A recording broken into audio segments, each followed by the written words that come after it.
Good afternoon, this is Lunchtime News on TV1 and I am Zaimal Ratnayaka. Before we head into our local stories in detail, let's start off with a look at headlines.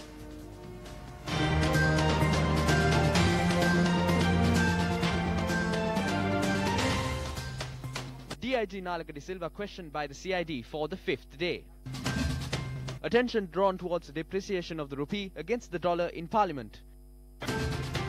STF security provided to 3 more prisons.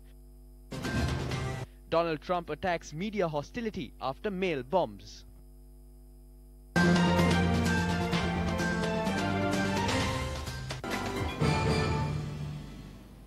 Shifting our attention to the top story for this afternoon, DIG Nalaka de Silva, formerly in charge of the Police Terrorist Investigation Division and currently interdicted, arrived at the Criminal Investigations Department for the 5th day today. The CID said that the DIG arrived at around 9:30 this morning. The CID recorded statements from DIG de Silva last Thursday and Friday and again on Monday and Tuesday this week. This is in connection to CID investigations into allegations of an assassination plot against the President and former Defence Secretary. This follows revelations made by Namal Kumara attached to an anti-corruption outfit. Court granted permission to send Namal Kumara's mobile phone to Hong Kong for further investigations with regard to telephone conversations said to have been deleted. The CID informed the court that out of the 124 voice clips, 123 matched with the voice of the former DIG Nalaka de Silva and Namal Kumara. They added that certain clips have been deleted from the phone. In more local news, the Prisons Department has decided to provide STF security for 3 more prisons from Sunday. Officials of the Police Special Task Force will be deployed at the Valikada Prison, Colombo Remand Prison and the Magazine New Remand Prison. A senior STF official said that security will be beefed up in the prison premises. Accordingly, steps will be taken to conduct special tests to those who visit the prisons. The Prisons Department added that STF security has also been restored at the Agunagala Palace prison. In local news, on a lighter note now, the Gammadda initiative began yet another project that will ease the burden of a group of people who have been neglected by those in power. The initiative is strengthened by the support of the public.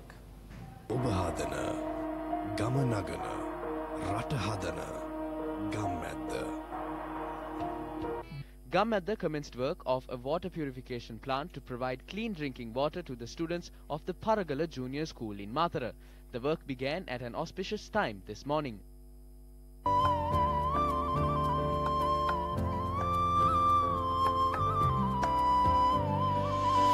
It's all me, egos cast aside.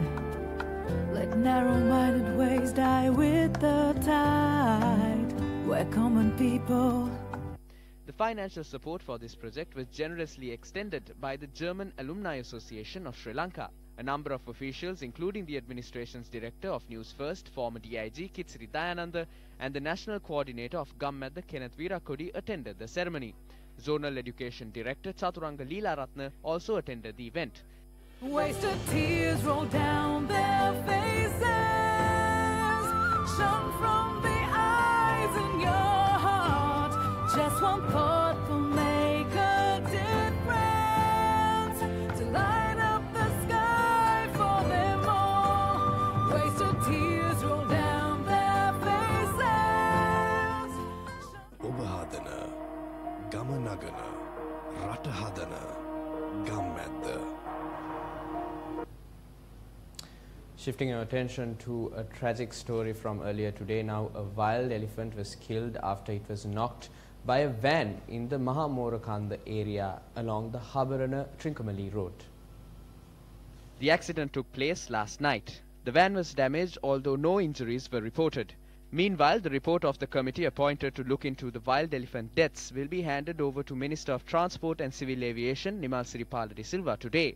The committee submitted several recommendations to prevent wild elephant deaths due to road accidents. The recommendations include to clear forests from 30 meters away from roads and to maintain speed limits.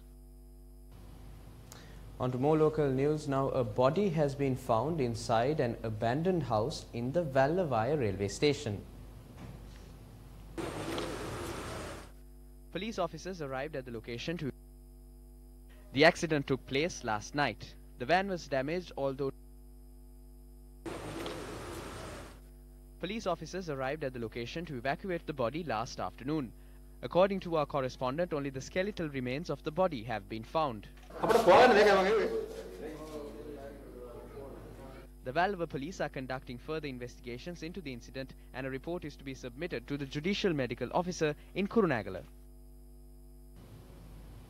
Taking a look at some weather-related news now, the Disaster Management Centre said sluice gates of the Victoria and Thabova reservoirs were opened to the incessant rains. Sri Lanka Mahaveli Authority said 2 sluice gates of the Victoria Reservoir were opened automatically last night.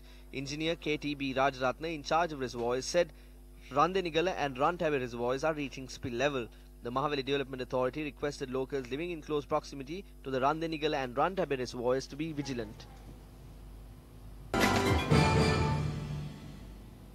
On some political news now, attention of the Parliament was drawn towards the depreciation of the rupee and the situation surrounding state banks. The value of the rupee against the US dollar was 174.50 as of yesterday. Since this government has not been able to control this situation, taking into consideration the complaints that have arisen as a result of this issue and as a result of the mismanagement and the misappropriation said to have taken place in the 2 main state banks, the Bank of Ceylon and the People's Bank, which have about 3,500 million rupees in assets, were new chairman and a board of directors appointed as per an order of the President. Will you inform this Parliament about the steps the government plans to take to stabilize the banks and bring the capital to a stable and favourable situation? Will a new board be appointed to the BOI as per the orders of the President as a result of the misappropriation said to have been taken place there? I have to reiterate that the 2 state banks were never destabilized. The FDIs were not flown outwards. The restructuring of the BOC, People's Bank and the BOI have commenced to increase efficiency as per a directive of the President. The appointment of directors to these institutions is being considered at present. New appointments have been done to the BOI. The People's Bank and the BOC have made record profits, and as per the report of the Auditor General, there has been no corruption. They have been there for 3 years. We change them from time to time. We give them only 3 years. The previous government, when they appointed directors to banks, appointed soothsayers. In more political news, parliamentarian Dilum Mamunugama expressed his views to the media in a ceremony held in Yatinura yesterday. If ministers act according to a conscience, then all the ministers will have to resign and go home because they want to provide relief for the people. Therefore, ministers of this country are heartless. If they cannot win, there will be no election. People don't eat and drink. The dollar is 175. We do not need formulas. If the elections were held, the people will show the formula. The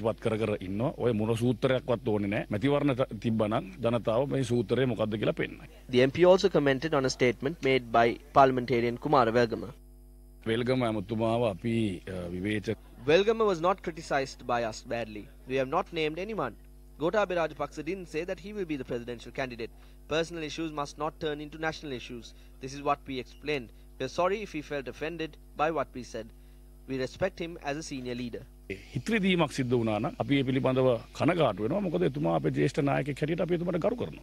And that concludes lunchtime news on TV1 for this afternoon. For a comprehensive report of these stories and more, simply log into our award-winning website www.newsfirst.lk. For the Newsfirst team, I am Jamal Ratnayaka. Good day.